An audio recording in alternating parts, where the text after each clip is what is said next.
저희가 전 시간에는 세 가지의 카테고리 변수들을 살펴봤었죠. 스피시즈, 아일랜드, 그리고 섹스. 이렇게 세 가지 카테고리별로 펭귄들이 이렇게 몇 마리씩 있는지를 살펴봤고요. 자, 연속형 변수를 살펴보기 위해서 우선 디스크라이브를 먼저 좀 볼게요. 어, 펭귄스 점 디스크라이브 메서드를 호출해 보시면 네 개의 연속형 변수, 숫자 타입의 변수들이 있었죠. 빌 랭스, 빌 뎁스, 플리퍼 랭스는 뒤에 mm이라고 붙어 있죠. 이거 아마 단위를 얘기하는 걸 겁니다. 밀리미터 단위란 뜻이고요. 그 다음에 바디 매스 뒤에는 G라고 되어져 있죠. 이거 그램이라는 뜻입니다. 무게라는 뜻이겠죠. 어, 전부 다 342개씩 들어있고요. 어, 그리고 평균값은 부리의 길이는 43.9, 부리의 뎁스는 17.15, 플리퍼 날개의 길이는 200.9, 그리고 몸무게는 4201.7 이렇게 되어 있습니다. 그램이기 때문에 4kg이란 뜻이겠죠. 네. 이제 평균값이 그렇다는 얘기고요. 최대값은 뭐 59.6, 21.5, 231, 6,300, 6kg이라는 뜻이겠죠. 그죠? 네. 네. 이렇게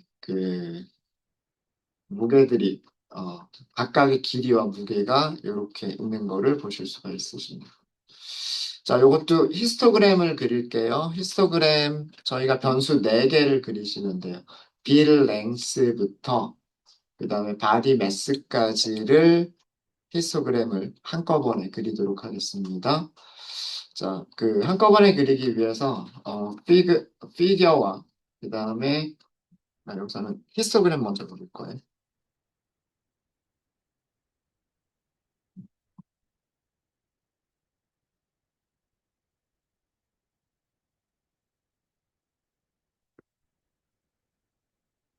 피겨와 엑시스를 만드시면 될 거고요. plt.sub 플러스 컬럼의 개수를 4개로 하도록 하겠습니다. 피그 사이즈 16, 4 이런 정도로 할까요? 이렇게 4개가 만들어지죠. 이렇게 4개가 만들어지고 여기다가 하나씩 하나씩 하나씩 그릴 거고요. 자, 변수들은 이번에는 variables 변수들을 어떻게 선택을 할 거냐면 펭귄즈에서 물론 하나씩 하나씩 다 쓰셔도 돼요. 여기 있는 것처럼 빌 랭스 mm, 빌 뎁스 mm, 플리퍼 랭스 mm, 바디 매스 g 이렇게 다 써주셔도 되지만 컬럼즈라고 하는 인덱스 변수가 있잖아요. 그죠? 그 다음에 얘네들 보시면 이거 순서대로 되어 있을걸요? 여기서부터 여기까지 선택하면 되는 거잖아요. 그죠? 자, 인덱스 보시면 여기가 0, 1, 2번이죠. 2, 3, 4, 5를 잘라내면 되잖아요. 그래서 어, 컬럼즈에서 인덱스 2번부터 4개를 잘라내면 돼요. 어, 제대로 됐는지 프린트로 한번 확인해 보시는군요. variables를 보시면 이거 프린트한 거죠. variables는 인덱스 객체인데 build length mm, build depth mm, flipper length mm, body mass g 이렇게 4개의 컬럼 이름들이 선택이 된 거죠. 되셨습니까? 그럼 이걸 가지고서 반복문을 쓸 수가 있는 거예요. 이걸 가지고 for 인덱스와 그 다음에 변수 이름 어디에서 enumerate variables 이렇게 하시면 되겠죠. 히스토그램이니까 c1점 hist 플럭 이렇게 하시면 되겠죠. 데이터 프레임은 penguins 쓰시면 될 거고요. x축의 변수 이름 쓰시면 돼요. 그리고 axis는 axis 인덱스 i1 이렇게 하시면 되겠죠. 그리고 마지막으로 ph 점 주시면 돼요. 요게 그 4개의 히스토그램을 한꺼번에 그리는 가장 간단한 방법이지 않을까요?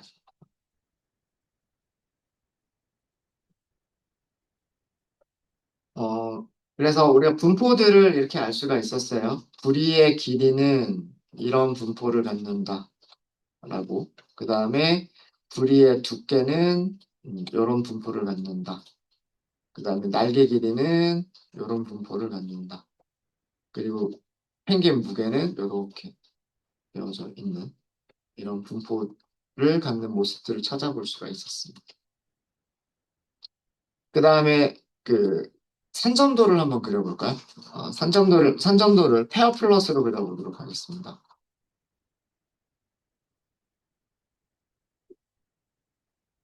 C번, 페어, 플러. 그리고 데이터 프레임은 펭귄스. 그 다음에 색깔을 스피시즈, 그 종류별로, 펭귄의 종류별로 그려보면 되겠죠. 이렇게 하면 4개 변수의 요 4개 변수의 산점도를 각각 다 짝을 지어서 그려볼 수가 있을 거예요.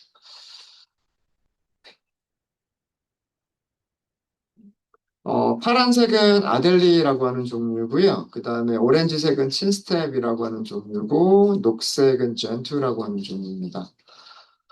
빌 랭스하고요. 빌 뎁스, 여기는 뎁스겠죠. 뎁스.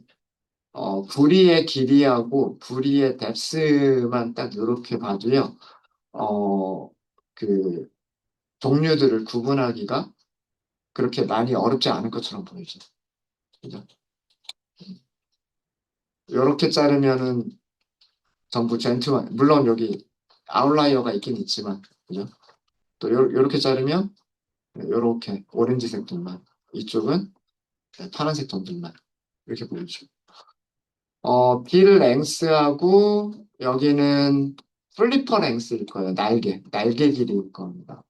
여기도 보면 이런 식으로 거의, 그죠? 이렇게 나뉘어지죠. 음. 그러니까 구분하기가 그렇게 어렵지는 않은 이 4가지의 특성들을 이용을 하면, 음, 4개의 특성들을 이용하면 구분하기가 그렇게 많이 어렵지는 않은 그런 그 종류들인 것처럼 보입니다. 물론 다르게 조합을 하면 조금 이렇게 섞여 있는 그런 모습들도 보이기는 해요.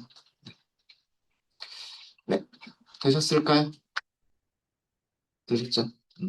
그래서 우리의 목적은 여러 개의 그 특성들을 사용해서 3가지 그 종류들 분류하는 게 우리의 목적이다라고 하는 거고요. 자, 그다음에 전처리 과정입니다. 지금부터는 전처리 과정인데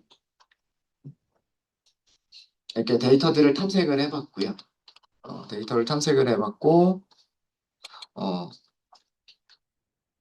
데이터 훈련시키기 전에 몇 가지 전처리를 할 건데 우선 첫 번째로 저희가 할 거는 아까 널이 좀 있었어요.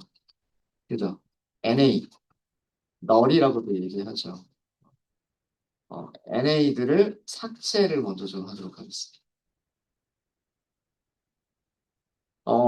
사실 무조건 삭제를 하시는 거는 그렇게 좋은 거는 아니에요. 네. 이거는 그 전체 데이터 프레임의 전체 행의 개수 보셔야 되고요. 행의 개수 보셔야 되고, 그 다음에 널인 것들이 몇 개씩 있나도 확인을 하셔야 되고요. 그 다음에 여기에서 널을 완전히 빼버렸을 때, 빼버려도 전체 데이터의, 어, 그, 전체 데이터와 그 분포가 크게 달라지지 않는지, 뭐 이런 것들을 확인을, 해보셔야 해요, 사실은. 네. 근데 저희 같은 경우에는 이렇게 널 개수가 그렇게 많은 편은 아니에요. 344개에서 333개이고요. 그러니까 11개 정도가 널인 값들이 있는 거고요. 11개 행 정도가 널인 값들이 있는 거고, 11개의 행은 삭제를 한다고 해서 그 빌 랭스의 평균에 11개가 있든 없든 크게 달라지지 않을 거고요. 그 다음에 빌 뎁스의 평균도요. 그 11개를 빼든 빼지 않든 크게 차이가 없을 겁니다. 네, 그런 가정 하에서 널들을 제거를 하는 거예요. 근데 만약에 성별이 널인 거 11개를 다 빼버렸는데 이거를 빼버렸더니 유의미하게 평균값이 변화가 생기더라. 그러니까 빌 랭스의 평균값에 변화가 생기더라. 그래버리면 함부로 빼면 안 돼요. 그렇게 해야지. 근데 11개 정도를 뺀다고 해서 나머지 숫자 타입의 변수들이 유의미하게 바뀌지는 않을 거예요. 근데 사실 통계적으로 검증은 해보긴 해야 됩니다. 어, 저희는 그런 게 유의미하게 변하지 않는다라고 생각을 하고, 어, 네. 잠시만요. 제가 단축키를 뭔가를 잘못 눌러버린 것 같군요.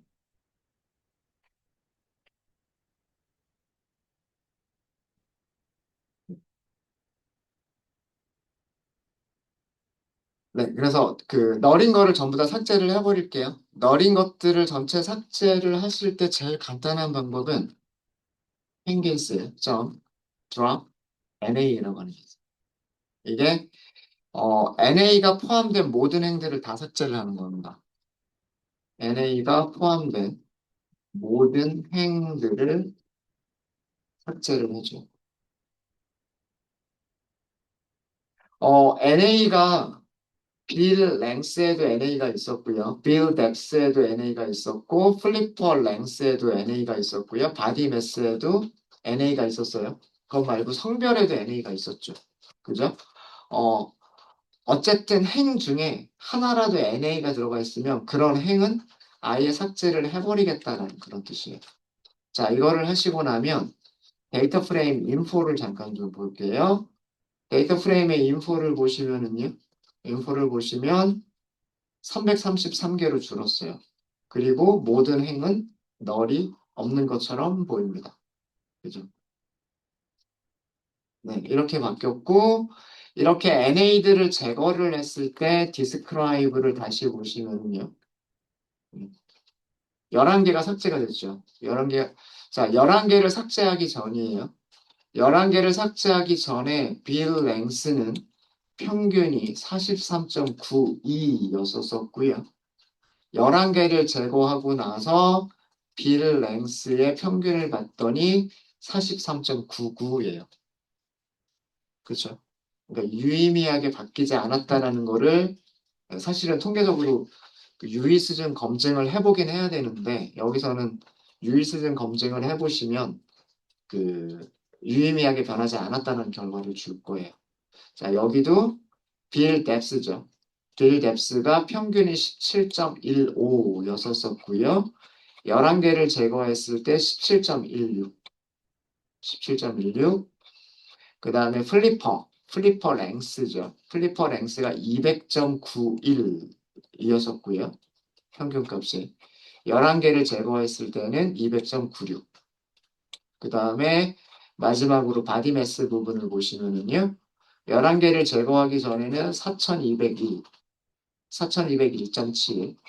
그 다음에 11개를 제거하고 나면 4207.0 이렇게 되죠. 그러니까 평균값 11개를 제거했다고 해서 4개의 변수들이 유의미하게 변하지는 않았습니다. 그래서 그냥 제거한 거를 사용해도 되겠구나 라고 이렇게 했고요. 그 다음에 이걸 가지고서 특성과 타겟으로 먼저 분리를 좀 하도록 하겠습니다.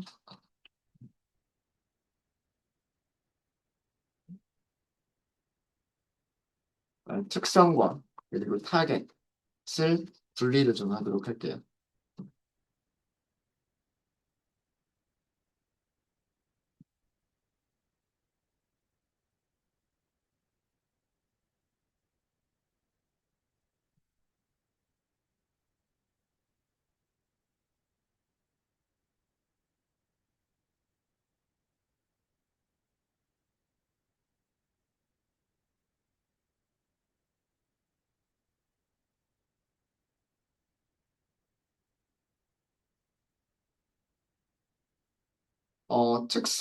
특성은 스피시스를 제외한 나머지 모든 컬럼을 하시면 돼요.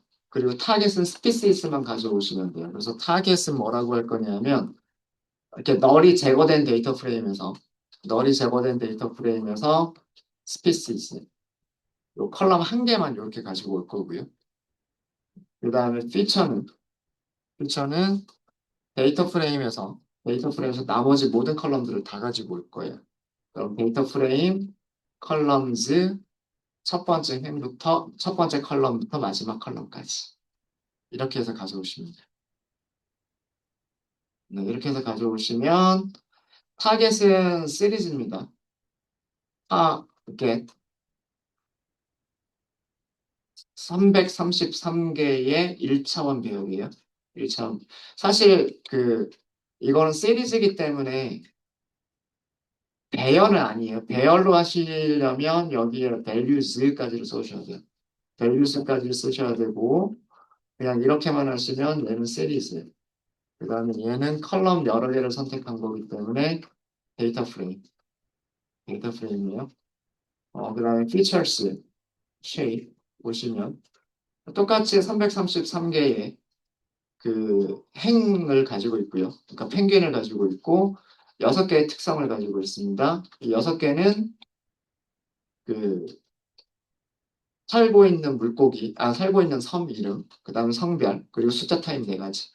그렇게 가지고 있는 거죠. 그렇죠? 네. 출력 한번 해볼까요? 타겟, 헤드, 6개? 6개. 앞에서 6개는 전부 다 아델리. 그죠? 피처스, 헤드.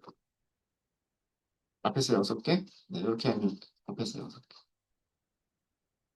이게 6개의 컬럼인 거죠. 네. 여기까지 혹시 어려운 거 있으세요? 어려운 거 있으십니까? 네. 자, 다 되셨죠? 되셨죠? 자, 여기도 데이터 전처리에 관련된 부분이긴 한데, 자, 이제 첫 번째는 레이블 인코더라고 하는 거를 설명을 드릴 겁니다.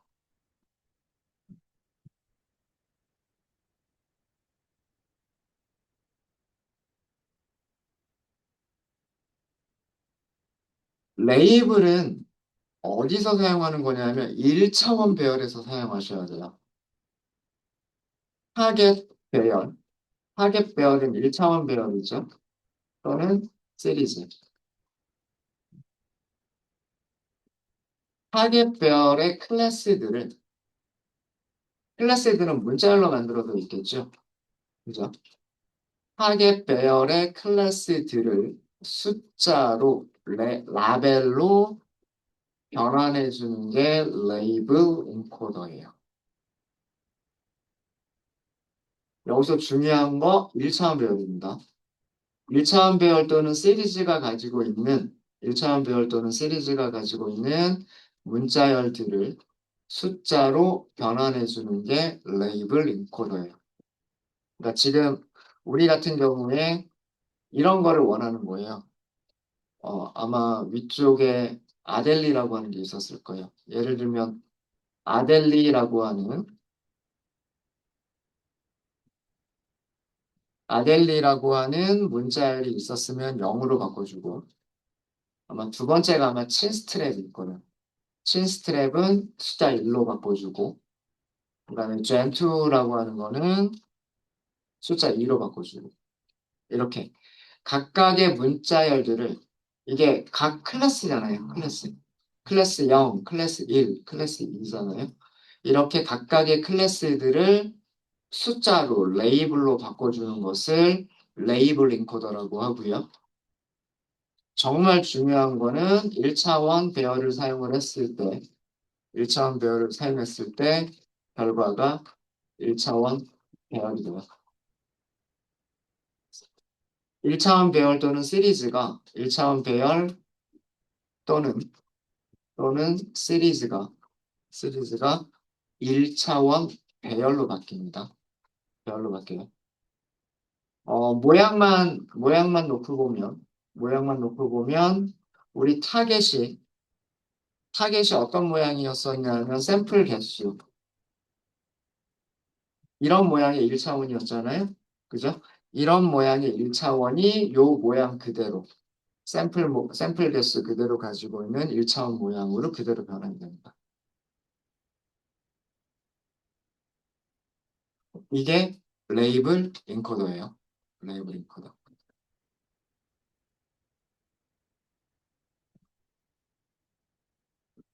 레이블 인코더는 어디서 사용한다?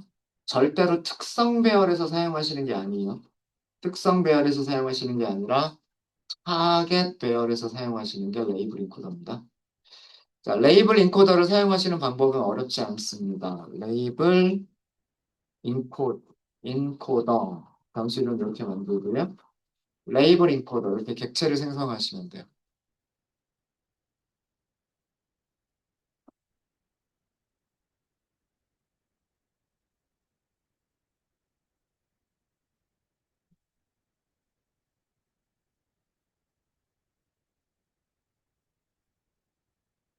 그 다음에 fit transform 메서드를 호출해 주시면 돼요. 레이블 인코더 점 fit transform 이렇게 호출해 주시면 돼요. 여기 y에다가 뭘 주시면 되냐면 1차원 배열이나 시리즈 주시면 돼요. 그러니까 target이라고 주시면 돼요.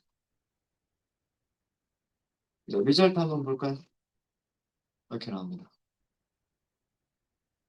타겟은 뭘 가지고 있었냐면 아델리, 친스트랩, 젠트라고 하는 문자열들로 이루어진 시리즈였었어요. 그 문자열로 이루어진 시리즈들을 0, 1, 2라고 하는 숫자들로 변환을 해준 겁니다.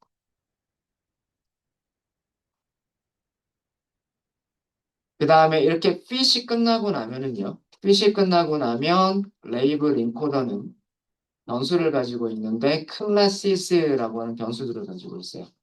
그리고 값 출력해 보시면 클래스는 아델리와 친스트랩과 젠투가 있다라고 알려져 있습니다. 그러니까 여기서 0은 무엇을 의미한다? 아델리.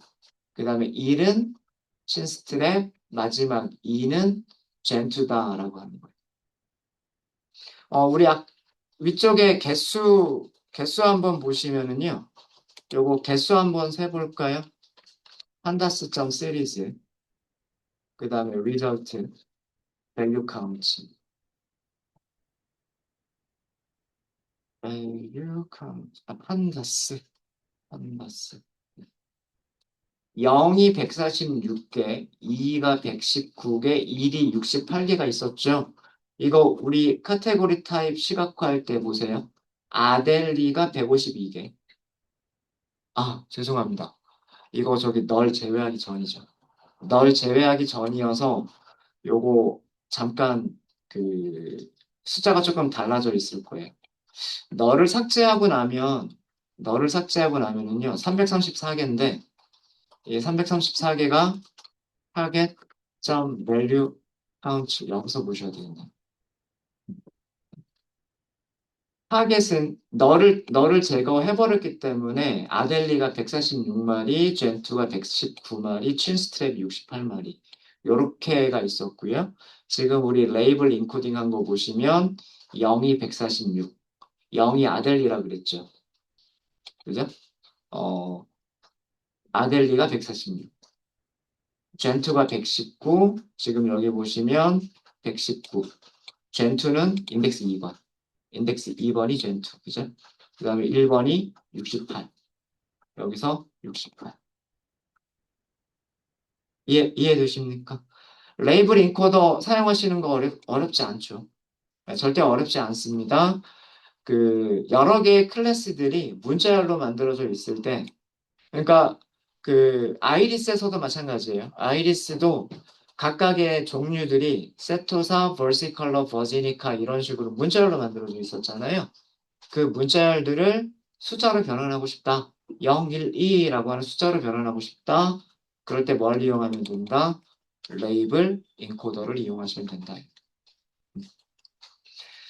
근데 사이클런에서는 그 타겟 배열을 문자열 형태로 그대로 사용하셔도 예측값 잘 만들어줘요.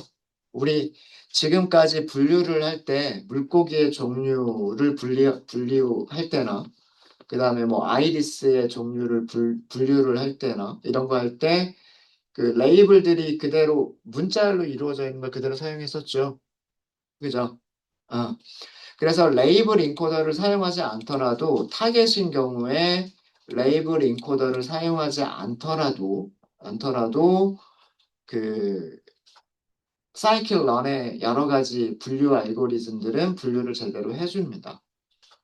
근데 레이블 인코더가 중요한 경우는 언제냐면 우리가 딥러닝을 할 때요. 저희가 나중에 공부할 건데 딥러닝에서는요. 레이블들이 전부 다 숫자로 만들어져 있어야 돼요. 문자열 그대로 만들어져 있으면 안 돼요. 그래서 그런 경우에 레이블 인코더가 필요할 수 있어요. 여기서 이 fit 그리고 transform 메서드는 두 가지 일을 해줍니다. 첫 번째는 첫 번째는 그 각 클래스들을 숫자로 레이블링을 해줘요. 어, 각 음, 클래스들을 숫자로 레이블링을 해줍니다. 그리고 숫자들로 그렇게 해서 만들어진 그 숫자들의 리스트를 리턴을 해주는 거예요. 아, 각 클래스들을 찾는다라고 할까요? 각 클래스들을 찾고, 클래스가 몇 개가 있는지를 찾고요. 클래스가 몇 개가 있는지를 찾고, 그 다음에 각 클래스들을 숫자로 레이블링을 한다.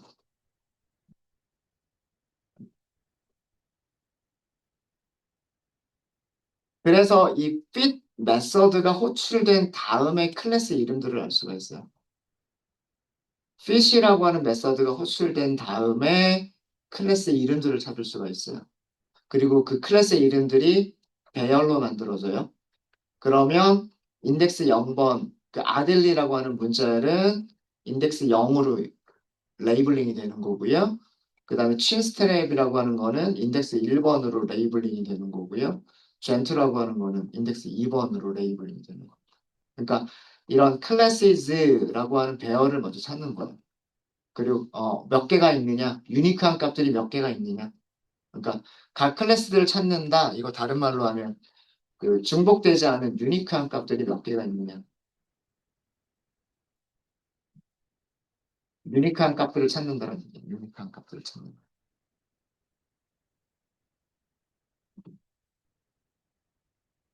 그래서 그 각각의 유니크한 값들을 0, 1, 2라는 순서로 바꿔준다라고 하는 게 그게 레이블 인코더입니다. 사용하시는 거 어렵지 않으시죠? 사용하는 건 어렵지 않으실 거예요. 자, 이거랑 구분하셔야 될 게 있어요. 레이블 인코더와 구분하셔야 될 부분이 있는데 그게 뭐냐면 오디널 인코더입니다.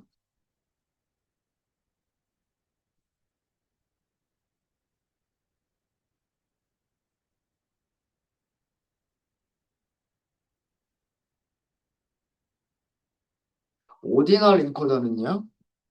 오디널 인코더는 카테고리 타입의 특성들을 범주 타입의 특성들을 정수들의 배열로 변환을 하는 게 이게 오디널 인코더예요. 어, 예를 들자면, 예를 들자면, 아까 뭐 성별이 있었을 거예요. 성별에서 뭐 여성을 0으로 바꾼다거나, 그 다음에 남성을 1로 바꾼다거나, 이렇게 하는 게 오디널 인코더입니다. 내용만 보면 레이블 인코더와 크게 다를 게 없어 보이죠? 근데 주의하실 게 있어요. 오디널 인코더는 특성들이기 때문에 2차원 배열을 변환해서 2차원 배열을 만들어주는 게 이게 오디널 인코더예요. 2차원 배열 또는 데이터 프레임.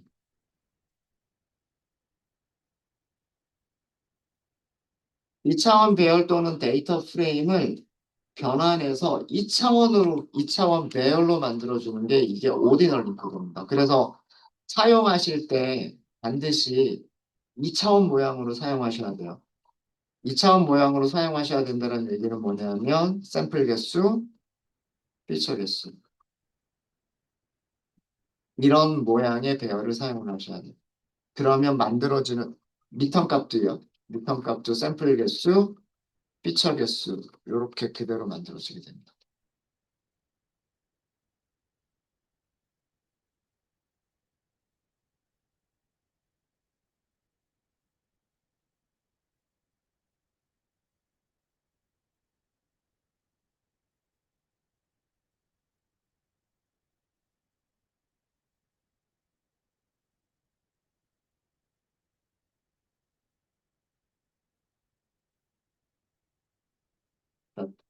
두 가지를 해보도록 할게요. 첫 번째, 오디널 인코더를 사용해서 아일랜드라고 하는 컬럼 하나만 아일랜드 컬럼 인코딩 오디널 인코딩이라고 하도록 하겠습니다. 오디널 인코딩을 수행을 해볼게요.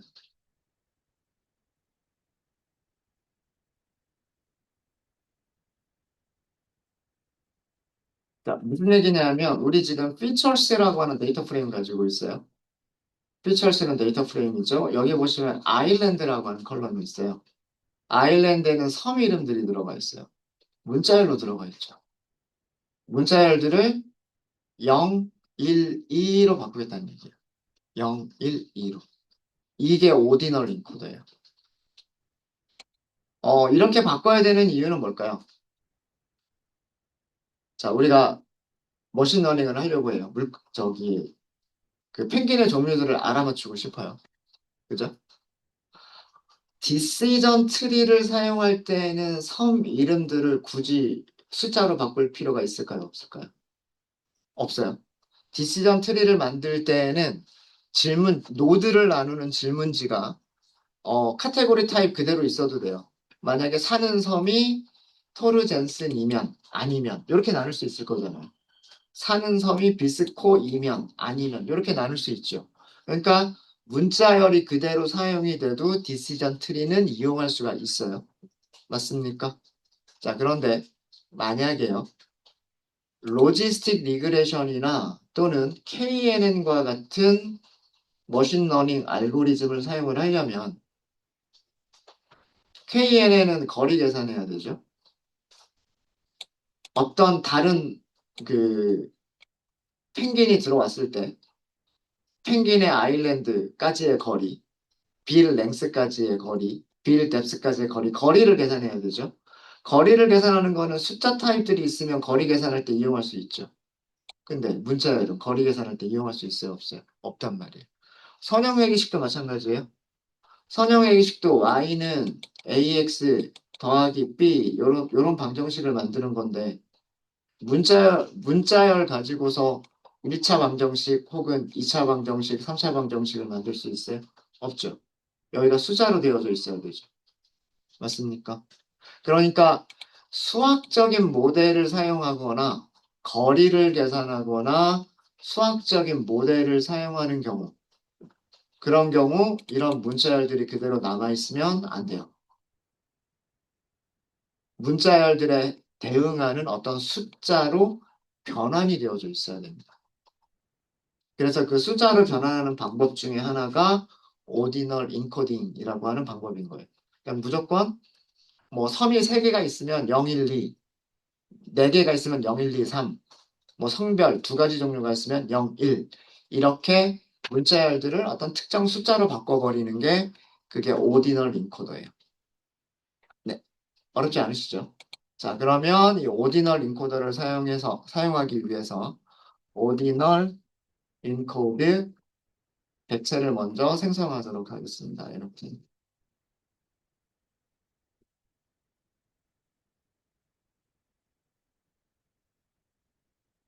그 다음에 사용하시는 방법은 똑같아요. 어떻게 하시면 되냐면 fit transform 하시면 돼요. ordinal encoder 점 fit transform 이렇게 하시면 돼요. 자, 근데 여기서는 뭘 줘야 돼요? x를 줘야죠. x. 2차원 배열이죠. 그러니까 2차원 배열이니까 어떻게 주셔야 되냐면 인덱스 연산자 안에다가 다시 리스트 아일랜드 이렇게 하셔야 돼요. 여기 리스트로 넘기셔야 됩니다. 이거 제가 굉장히 여러 번 강조한 거든. 데이터 프레임에 인덱스를 사용할 때 문자를 하나만 쓰면 컬럼 하나만 선택하는 거니까 시리즈. 컬럼을 하나만 선택하더라도 리스트에다가 컬럼 이름 넣어주고서 이렇게 하면 2차원 배열 데이터 프레임 된다 그랬죠. 이거는 데이터 프레임을 넘긴 거예요. 컬럼이 한 개짜리인 데이터 프레임을 넘긴 겁니다. 요거 결과 보시면 이거 몇 차원별로 나왔어요? 1차원별, 2차원별로 나왔죠. 2차원별. 2차원별이. 다 쓰는 건 너무 많으니까 앞에서 6개만 볼게요.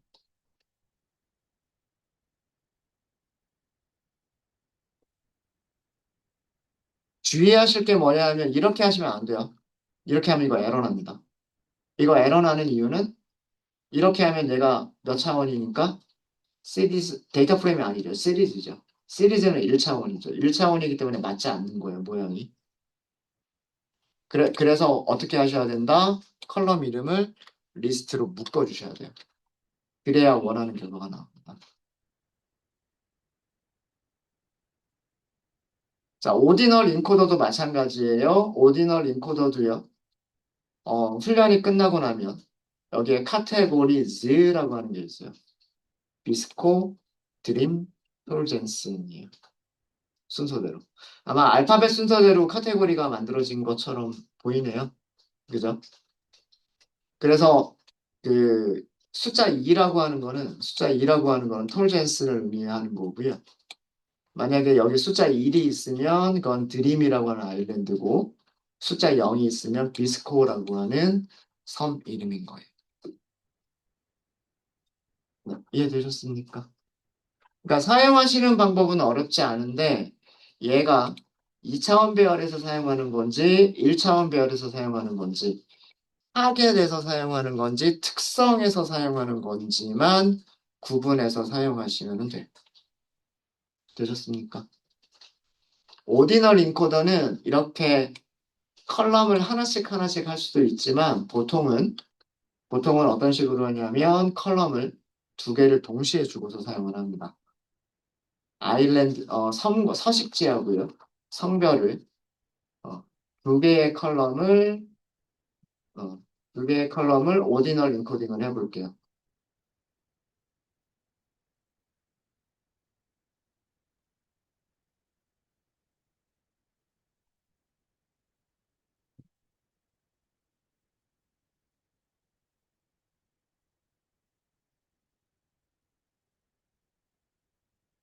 자, 이거 무슨 뜻이냐면 우리 피처스 다시 한번 볼게요.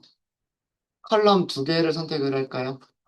서식지, 아일랜드, 성별 이렇게 되어져 있죠. 뭐 앞에서 6개만 출력을 해볼까요? 사는 섬은 전부 다 톨젠슨이고요. 남자아이, 여자아이 이런 식으로 섞여 있습니다. 자, 요거를 할 거예요. 이거를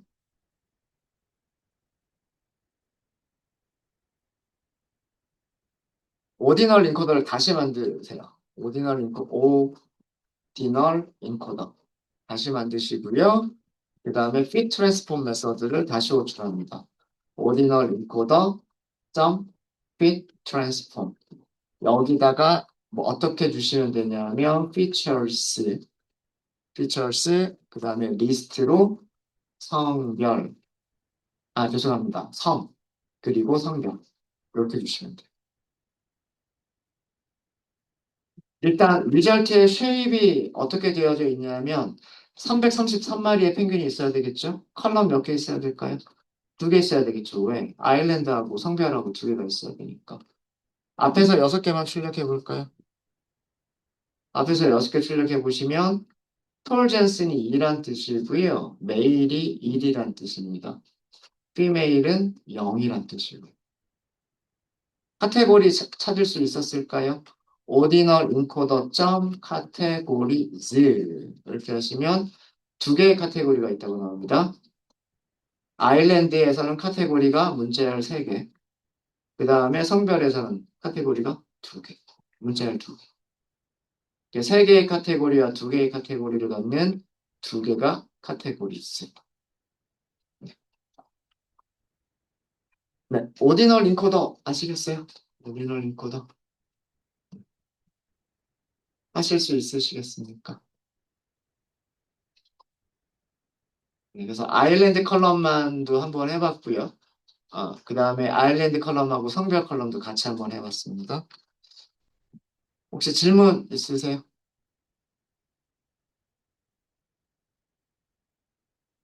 어렵진 않으시죠? 그러니까 카테고리 변수들이 나오면 우리가 지금까지 다뤘었던 그 여러 가지 데이터 프레임들 보시면 깨끗하게 정리가 되어져 있는 데이터 프레임들이어서 전부 다 숫자로만 들어가 있었어요.